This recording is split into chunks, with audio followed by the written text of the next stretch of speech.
In this final video, we're going to make a second enemy, this saw blade that's going back and forth, and we'll add some health to our character so that our character can lose a life. So let's get started.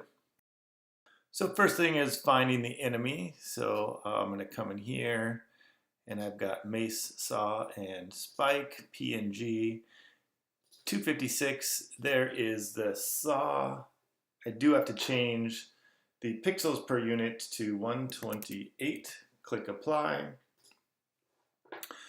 Then I'm just going to drag the saw in. I'm going to drag it up here first just to get it working. So I'm going to drag it up here.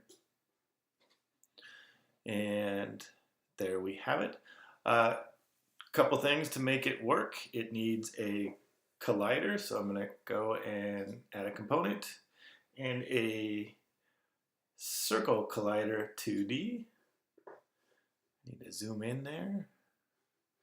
And we're going to edit it a little bit. So I'll edit the collider. It's a little big there. I'm going to make it just a little bit smaller so that part of the spikes are sticking out of the circle like that. I think that'll work well. This has to be a trigger, so I'm going to click is trigger. And good, the collider's added. Now we're going to add a script. So saw with a capital S, new script, create and add. Open up the script in Visual Studio. And a lot of what we're going to do actually is from the mace class. So hopefully you can click back and forth between your classes. It might be on the side over here. It might be up top like mine is, but hopefully you can click back and forth. I've got the mace class here. And the first thing I'm going to do is I'm going to grab all the variables. We're going to change them all. I'll grab these 4 variables and go to my saw class and paste them in. I actually don't need this last up speed. And all I need is move. I need, instead of calling down speed, I'm going to move speed because it's going to move left and right. And I'm going to set it to a +5 for now. And it's not going to move down, it's going to move to the right. So we're going to do something similar. Good. Now let's go back to the mace. And we need this in start. We need this start position equals transform.position. So I'm going to copy that, go to my saw, and paste it in there. I'll go back to mace and see what I need to do. Well, we need this whole on trigger enter. I know we need that. So let's grab that. It's going to be the exact same thing, actually. I don't need to make any changes. I'll copy that, and I'll go into the saw. And after update, I'll just paste it in there. I'm also going to need a move method here in my saw. So I'll type move. And then I will right click and create a method from that. And of course I'm going to delete this. So let's just see if we can make our saw blade just move to the right. We'll get to move to the right, and then we'll get it to move to the left, and then we'll get it to move back and forth. So I'm going to go back to my mace class, and in move, I'm going to grab this if statement up to the else. I'm going to stop right there at the else. And I will copy that, go back to my saw class, paste it in. I need to make some changes here on some things. It's no longer move down, it's move right. And move right. And I'm not moving down here. I'm making a note here that I'm moving to the right. And our delta y, I'm going to change to delta x because it's going to move in the x direction there. And time.delta time times down speed. I don't have down speed anymore. I've got move speed, so I'll change that to move speed. And our variable is going to be our new x position. So I'm going to change the y to x. and then it is transform.position.x, change that to an x, and the variable is now delta x. Now, this is backwards here, so I need, before this, I need new x position,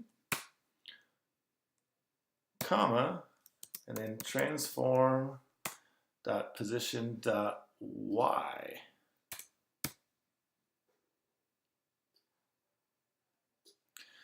I'm just making changes to an already existing method. Before we were moving in the y direction, I just changed all of this, so we're now moving in the x direction instead of the y direction.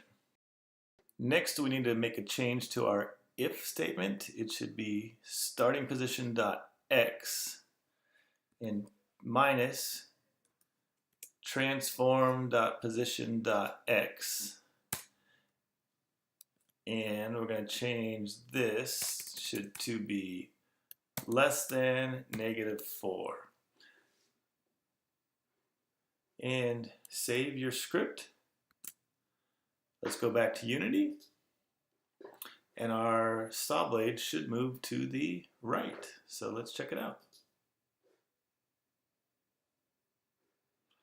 It moves to the right. Perfect. Let's play that again. Good, it moves to the right, and we're going to make it move back to the left. Finally, we'll make it rotate after that, but let's make it move to the left there. Go back to our script, and we need an else statement here. This is going to be moved to the left. And really, I need all of this again. All of this again. So I'm going to copy what's here.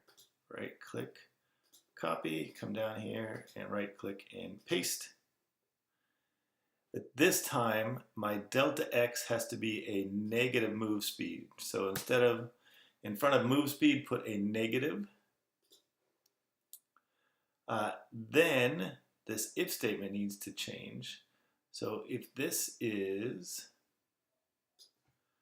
greater than or equal to 0, then move right will equal true. So that's it. Save the script. Let's see if it's moving.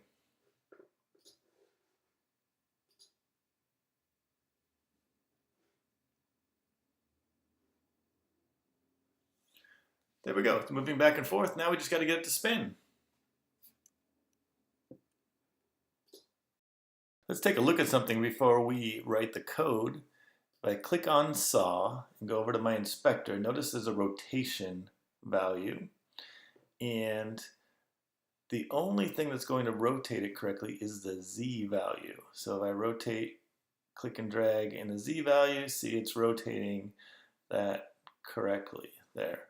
That's what we want to do. We want to change the amount of degrees in the Z direction to make it rotate there. So we're going to do that with the rotation value. So let's go back to our script and do that. So in my if part of this statement, after transform, I'm going to hit return a couple times. After transform.position, I'm going to go transform dot rotation with a capital R, or rotate actually, just transform.rotate. And in there, I'm going to do a new vector 3 because I need 3 dimensions. I need that Z value there. And there I'm going to put 0 in the X direction, 0 in the Y direction, and I'm going to put -10 in the Z direction. Now I'm going to copy this. By the way, this last one is degrees. Each time through this move method, it's going to move 10 degrees. If you don't like how fast it's moving, you can come back and change that value. I'm going to copy this and come down to my else statement, and after transform.position, return a couple times, paste it in there, but this needs to be a +10. Okay, save the script Hop back to Unity. Let's test it out. We should have a rotating object.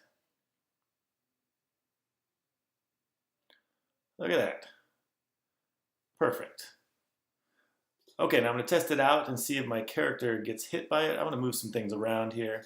I'm going to take my mace and move it over here. And I will take the saw and move it down here. It moves to the right first, so it shouldn't hit me yet. Okay, I'm going to save my world. I'll hit play. Okay, there's my saw blade. Let me run into it and see what happens. Oh, bam. A little bit too far, but let's try that again. Wonder if that was a random error there or here. Let's get hit. Oh, hit me pretty hard. One more time with that. There we go. That was a little better. That's it. Okay. So the saw is working. I'm going to make it a prefab now. It's not a prefab. So I'm going to drag that saw into my prefabs folder. It's now a prefab. I've also noticed that a couple of my scripts are not in the correct folder. So I'm going to go back to assets and drag my mace and saw scripts into my scripts folder.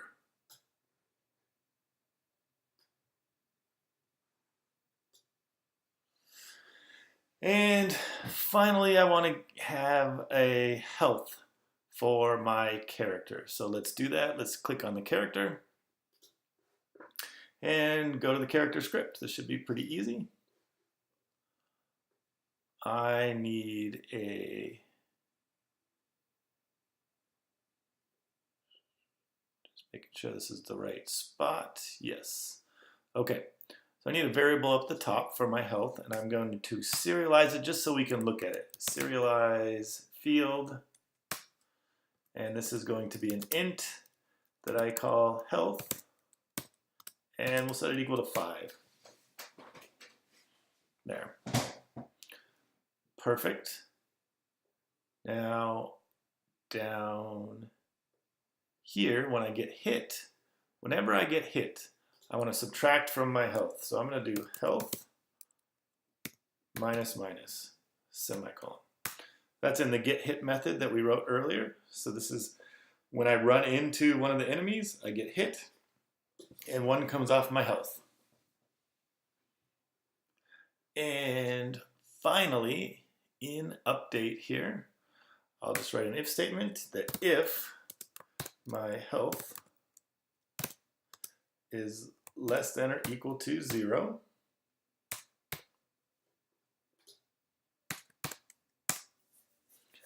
then I'm going to destroy the game object.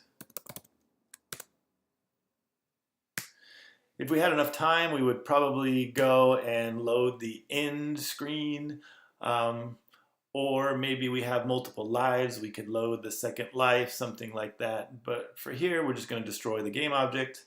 I will save the script and see how this works. So hop back into Unity, and we'll play it. I'm going to click on the character so we can see the health here. Let's see.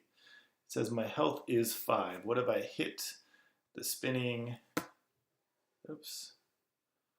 If I hit the saw blade here, what happens to my health? Ooh, I just got hit twice and I'm down to 3 health. Now this is a good test. Let's see, if I get hit there once, my health goes down to 2. What if I get smacked, like right in the middle? If I get a good smack, what happens there? Oh, just 1. That's working well. What if, okay, let me go down to 0 here, and hey, he disappeared. That was perfect. So I think this is the end of our platform videos.